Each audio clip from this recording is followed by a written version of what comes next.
everybody, this is Sinner Freaky with a video of my Berserker with Centurion's command and the dreaded Chieftain's Throneroom. By far the most annoying dungeon the game has to offer. The one that makes people buy a very expensive upgrade because they just choose not to do the run due to its difficulty. This tests guilds, it tests the ability for people to play cohesively, it tests your weapon, because in the second boss, if you focus too much on damage, then you end up falling off the cliff. So of course, this is the real test of any player. Believe it or not, I received this totem on my very first run of Chieftains. I received my totem, and ever since then I haven't really needed to do it. I tried farming it a few times for money drops, but you know, I just couldn't ever get into good groups. This is a pickup group. I usually do most of these videos for pickup groups. I help out a lot of guildmates. I hate doing chieftains, but I do it if a teammate needs a totem, like a guild member. They're like, hey, I need to do this chieftain because, you know, I gotta get my offhand. And I'm like, okay, I raise my hand always. Being one of the guild officers, I think it's required for you to help out your mates, even if it's dungeons that you don't like to do.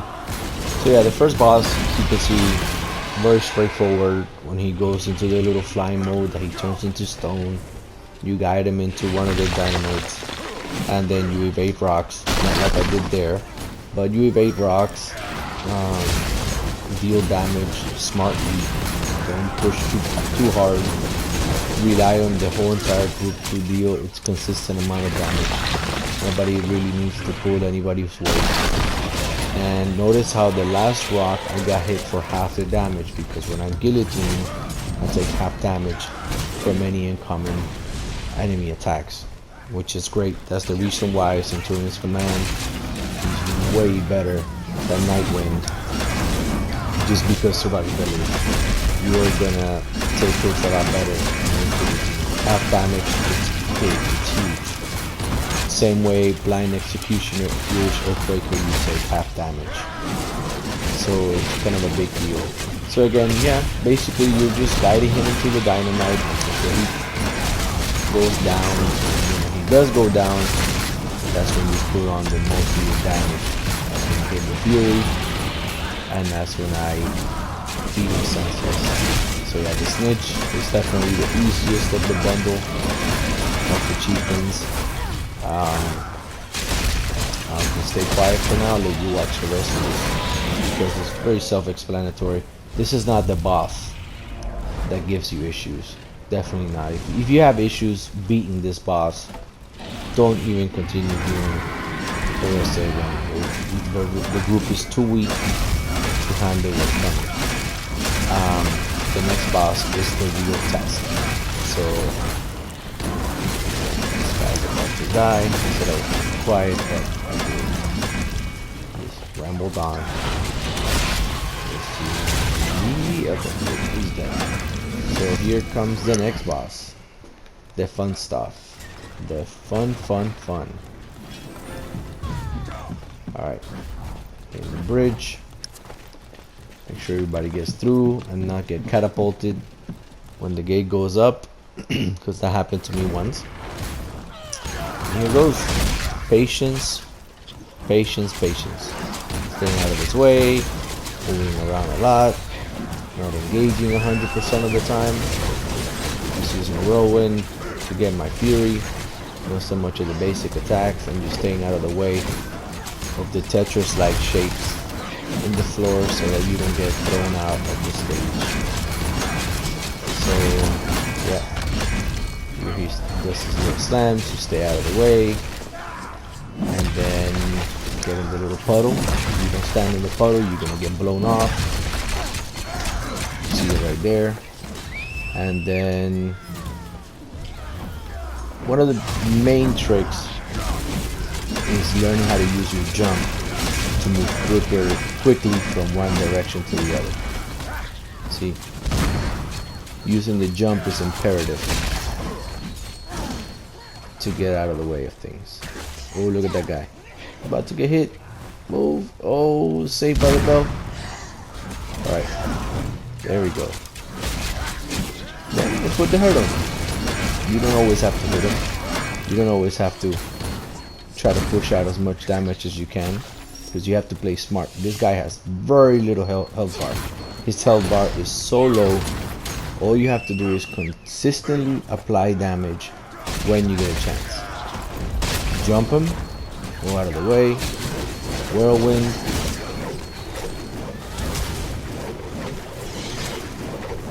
Very little regular attacks. So we're gonna do the mighty hammer, move out of the way. And that's pretty much it. If you play smart, you will not fall off. Even when he died, I believe he actually tried to do the Tetris thing again, but nobody got hit that time. I have another run that I did that he died, and as he died, I fell off. So luckily that didn't happen this run. I kind of kept my buffs the whole run. I didn't die once. When you get this bomb in your head, you move away from your folks so that you don't blow nobody off. See, there's another bomb. You just take it like a man. And the big gigantic bomb is coming up soon. Yep, got a good grip. Make sure you're getting a good grip location. That mage over there did not care. He just used the little icy thing. That's Reek, by the way. I usually run a lot of runs with him. Every time I see a shot from him, I always tell him that I'm interested. He puts together good groups. Yeah, so there it is. We beat it. Fairly easy. I actually completed the trial. The time trial. So I was very happy about that. Very happy about completing the trial. And then here comes the final boss. The final boss, the rule of thumb is blue, red, green. Actually, no. Green, red, blue. That's the rule of thumb. That's how you want to make sure he pops the statues. This guy is fairly easy compared to the second boss. Again, if you get through the second boss, this guy should not be an issue. However, I have jumped into some chieftains runs in which they require somebody to come in and just help them on the last boss. And most of the times it's also just people trolling because they know nobody wants to do the second boss. They're like, oh, you know, we need a person for the third run, the third boss, and then you jump in and everybody's in the beginning like, okay, I thought it was the last boss. Yeah, well, everybody just got had basically. So when he pops the statue, you want to make sure you kill the minion first. You need to absolutely do that, or else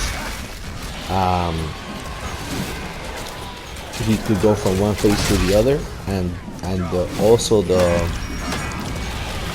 statues that pop up, they're very powerful. They have very little health, but they're powerful. They can definitely mess up your group if you don't pay attention. So Reek is aiming him to the next boss. I don't think it happens right there and then. Searching for a new play. There you go. Boom, he popped it. You gotta make sure that you run out of the way when you do that. So you stand behind the statue, but not too close because he can hit you and kill you. That is a one-shotter. So make sure you don't fall for it. Here, whirlwind. Make sure you kill the statue with the bomb, which is the second boss of chieftains. And yeah, pretty much it. There's really not much to talk about. The real test of any group is the second boss. I say it over and over again. And if you figure out how to perform, you don't have to die. You just, you know, jump around, do a lot of 90-degree turns. So if you're facing in one direction and you jump in a 90-degree direction, your character will move very swiftly in that direction. That's one of the bigger tricks for that. I'm not saying that I never fall. I do. I fall all the time. There are runs in which I never fall. There's runs which I've carried.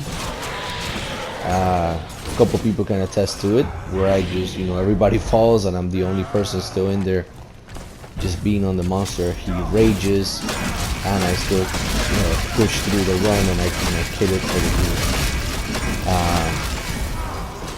I enjoy that type of run because there's a lot of dungeons in Final Fantasy 14 in which they have no boundaries and you have to try to stay in. So I learned how to maneuver on those by playing 14. Believe it or not, 14 is a very good MMO. I enjoy playing 14 very much, but trying being a Final Fantasy 11 player since NA release back in 2003. Took a 6-year hiatus from that, came back in 2018, and then I'm playing this. So yeah, hope you guys like the video. Like, comment, subscribe. If you want to build, comment below. I'll make sure I post it. Thank you so much for watching. Take care.